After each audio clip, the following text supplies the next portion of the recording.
আজি মায়ে বনাব মধুখুলং টেঙা দি মাছৰ তৰকাৰী।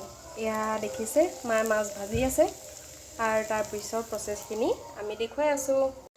আৰু এয়া লগতে আলু বইল কৰি লৈছে, এয়া দেখিছে। এয়া আমি এতিয়া মধুখুলংখিনি কাটি ল'লোঁ আৰু লগতে বিলাহী দুটাও কাটি ল'লোঁ। এতিয়া আমি কেৰাহী এখন গৰম কৰি ল'লোঁ আৰু তাতে এতিয়া আমি দি দিম মিঠাতেল।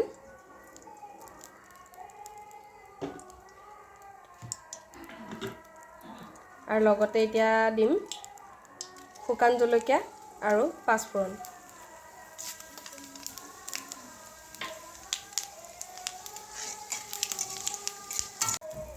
এতিয়া আমি ইয়াতে দি দিম আলু, আৰু আলুখিনি সৰু সৰুকৈ আমি ভাঙি লৈছোঁ।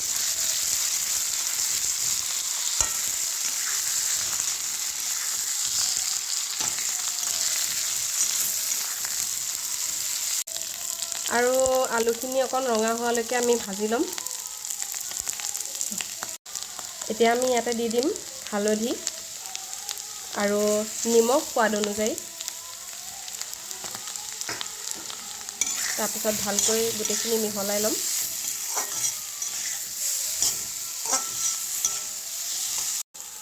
এতিয়া আমি ইয়াতে দিম কাটি লোৱা টেঙা পাতখিনি আৰু লগতে বিলাহীখিনি। এতিয়া ভালকৈ এইখিনি আমি মিহলাই ল'ম। এতিয়া আমি ইয়াতে দি দিম গৰম পানী।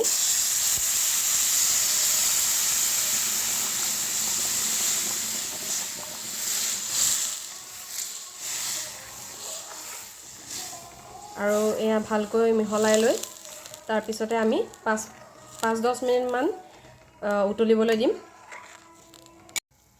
এয়া দেখিছে আমাৰ তৰকাৰীখিনি উতল আহিছে, আৰু এতিয়া আমি ইয়াতে মাছখিনি দি দিম।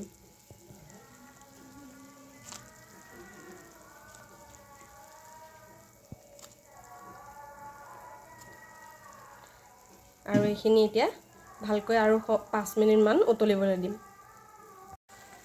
এয়া দেখিছে এতিয়া আমাৰ তৰকাৰী একদম সুন্দৰকৈ উতল আহিছে, আৰু এতিয়া আমি গেছটো বন্ধ কৰি দিম। আৰু এয়া আমাৰ মাছৰ আঞ্জাৰ সৈতে কচু পাতত দিয়া আলু পিটিকা আৰু ভাত। ভিডিঅ'টো চাই ভাল পালে লাইক, শ্বেয়াৰ আৰু ছাবস্ক্ৰাইব কৰিব নাপাহৰিব। ধন্যবাদ।